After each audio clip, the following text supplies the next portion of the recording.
Hello my all friends, welcome back my channel. Movies introduction and videos games missions. Humanity coexists with artificial intelligence bots that help society with mundane tasks. One day, the bots suddenly bypass their security protocols under the leadership of Harlan, the first AI terrorist. He was developed at Shepard Robotics by Val and used to have a bond with Val's young daughter. However, nobody knows how he overrode Val's programming, which was the best in the world. Harlan sends a drone army to attack Bangalore, killing 50,000 people in the process. This starts a war between humans and AIs, and after 10 days of intense attacks all over the world, the AI bots have killed over 1 million civilians. Eventually, the government creates the ICAN, or International Coalition of Nations, which immediately strikes a counterattack against the bots. Battles occur in every country, and little by little, the ICAN defeats the AI armies. This causes Harlan to leave the planet on a rocket, only leaving behind a message that says he'll be back to finish what he started. 28 years later in the USA, an ICAN team bursts into a building and use a scanner to check on all the people inside until they find Casca, an AI bot. They rush upstairs, but before they can break down the door, Casca attacks them. One by one, the bot starts bringing down the soldiers, even using their own weapons against them.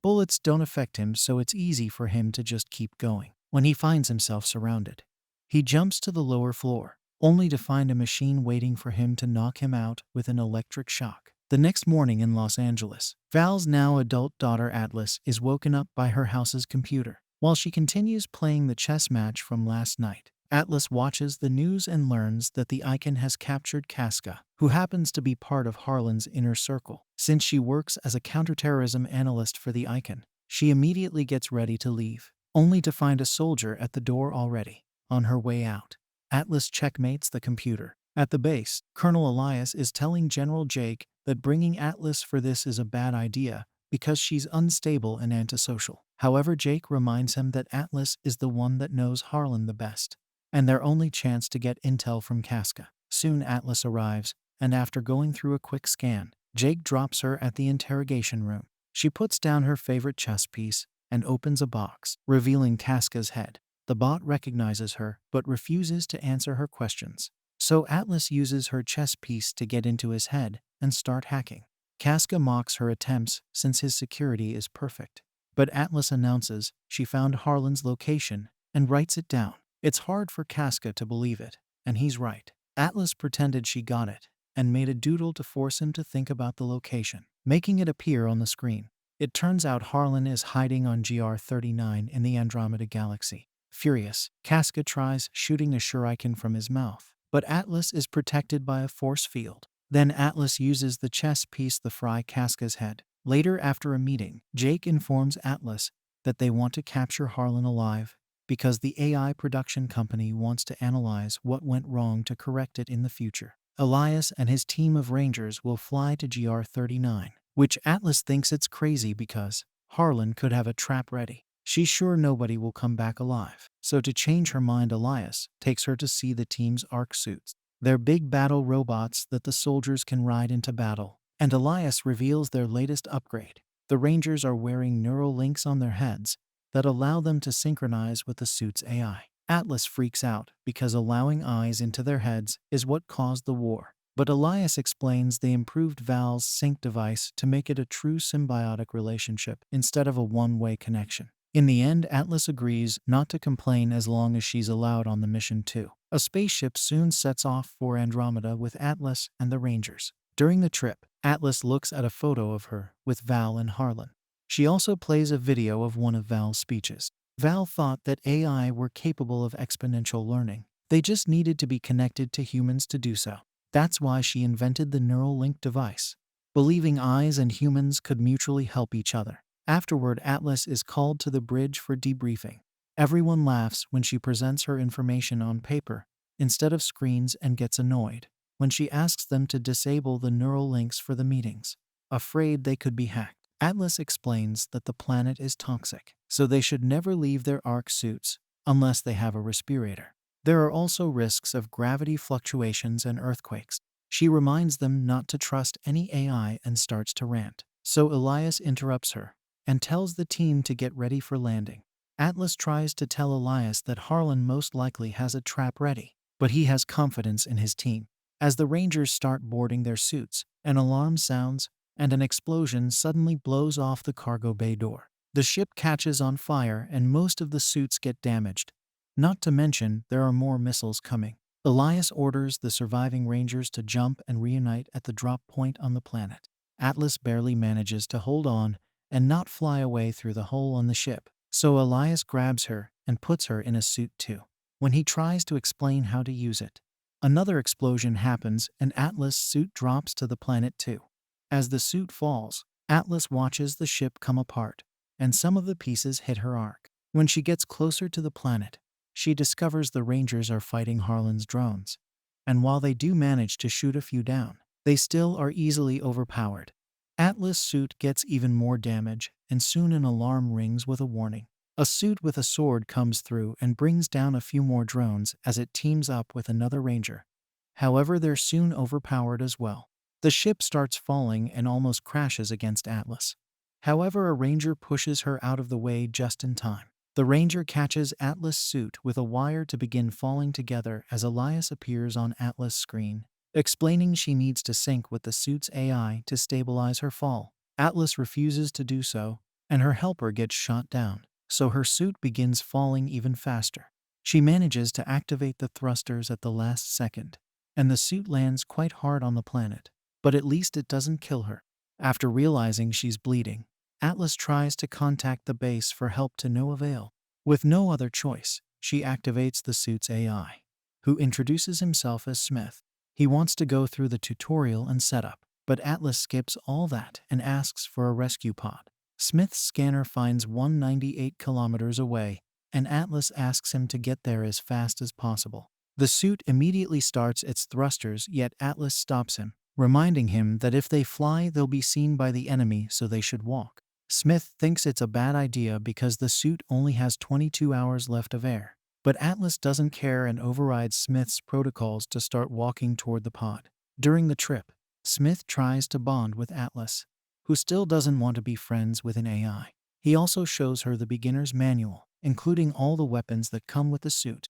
Eventually, they make it to the drop point and find all the fallen suits. But unfortunately, Smith's scan indicates that all the Rangers are dead. Bullet holes prove the crash didn't kill them. Someone waiting here did. Atlas has a panic attack over the failure, so Smith calms her down with some classical music. Then she starts collecting the Rangers' tags and notices that Elias' suit is empty. At that moment, they detect movement nearby. It's Casca. Atlas concludes Harlan made a copy and worries about the possibility of Harlan building a whole army. Smith confirms there are more bots nearby and announces they should get ready for combat because there's no escape route. Suddenly, the enemy sees them and opens fire, so Atlas forces Smith to run, not believing they can win against so many bots. A chase ensues and Atlas still refuses to sink. Instead, she makes Smith shoot a few missiles. Unfortunately, it's not enough to bring down every enemy. Their running takes them to an atmospheric storm, which catches the suit and blows it around until the bots shoot them out of it. The suit rolls around for a while until it crashes against a rock formation. Atlas orders the use of the iron bomb, ignoring Smith's warnings. The explosion is huge and destroys the area, bringing down their enemies as well. However, Casca saved himself thanks to his thrusters and gets ready to shoot again. At that moment, the ground starts to shake and Smith explains that the explosion has caused a sinkhole, which now opens under the suit and makes them fall into a chasm. After lots of rolling under the rocks, the suit lands and Atlas discovers she has a broken leg. Smith immediately begins treating the wound, making Atlas scream in pain as he covers the injury with a small metal plate.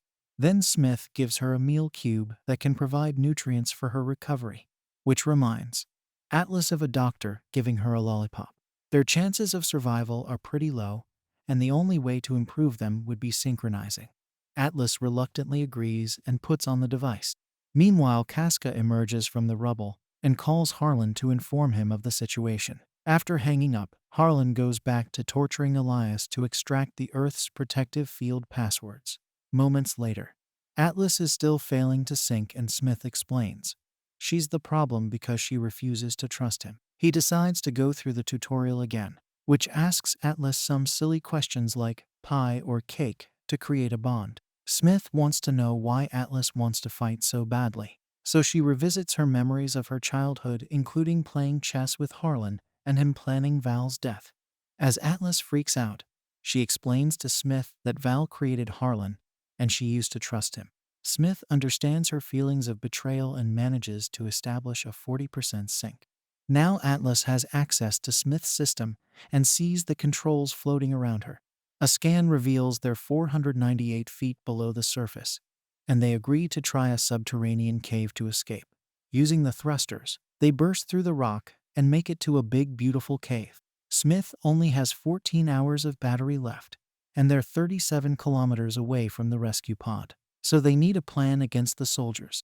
Atlas gets an idea and Smith convinces her to work together for it. Allowing to improve synchronization to 60%, soon they find their way out of the cave, unaware that Casca can see them from afar. Atlas is fascinated by the glowing flowers they find and Smith points out she's the first human here. He tells her to name the flowers, but Atlas can't think of a better name than Planty. At that moment, Smith detects Casca approaching, and he falls for Atlas' plan. She planted some motion sensors that blow up when he gets too close. The shockwave fills the area with dirt and smoke, but Smith is fine, so he gets moving. Suddenly, they hear a transmission from Casca and track it to find his head, which Atlas picks up and destroys. Then she uses Casca's chip to track his message to Harlan's base. Atlas gets the location on the map and wants to get there to tag it for the long-range bombers, but Smith thinks it's too dangerous, and they should go to the escape pod instead. Ignoring his warnings, Atlas tries grabbing the respirator to leave on foot. However, Smith uses the neural link to block her motor control. This lets him see some memories about Val's death, and Atlas freaks out to the point she can override his command. Smith realizes Atlas feels guilty about Harlan and doesn't understand why. But instead of explaining, Atlas makes a speech about saving humanity until she convinces Smith to go to Harlan's hideout. On their way there, Smith and Atlas bond through philosophical conversations, like discussing the concepts of living and soul, and if it applies to machines. When they finally make it to Harlan's hideout, they're shocked to find a massive base and conclude Harlan has been hiding for 28 years to build this, gathering weapons until he's ready to fight back. Smith buries a beacon in the ground to mark the location and announces they should go. But Atlas notices the bots have the Rangers' ship and their warhead. Suddenly, Smith is hacked, which should be impossible. The enemy starts approaching, so Atlas tries to escape, but the suit barely gets to move before the hacker turns it off and makes it crash. Atlas watches in horror how a new Casca finds her and captures her. Meanwhile, on Earth, a soldier brings Jake the message sent by Atlas, and he activates emergency protocols. Moments later, Atlas finds herself chained up in Harlan's base. Her suit is on the ground nearby, but Smith won't answer. Harlan shows up and explains society continues to destroy every other species, so he'll destroy most of it and create a better world. He also reveals everything has been his plan all along. Casca got caught on purpose so Atlas could find the location and come with a whole team. Now Harlan has the ship and the warhead. He only needs the other password from Atlas to undo Earth's shields and attack. Atlas is then strapped to a table next to an unconscious Elias, who lost his code already. Using a special device, Harlan accesses Atlas' mind through her eye and extracts the other code. Once he's done, he notices Atlas' respirator only has 5 minutes of oxygen left, so he decides on a slow, painful death for her. To mock her, Harlan puts her chess piece in her hand before leaving. After Harlan's gone, Elias reveals he's alive and apologizes for not listening to Atlas' warnings. When he hears her suit is nearby, he gives her his neural link to contact Smith. It takes Atlas some concentration, but she manages to wake Smith up, only to learn he's incapacitated. To override the restraint code, they must achieve 100% sync. Atlas freaks out and finally admits why she's so afraid. It's her fault that Harlan overrode his programming. It turns out that when she was a kid, she was jealous of Harlan because Val paid more attention to him. Little Atlas asked Harlan to teach her to be smarter, hoping Val would like her better. Harlan explained the link only worked one way, So he needed a person's command to override it and teach a human in return. Atlas fell for it and did what he needed while holding her favorite chess piece, which he taught her to play.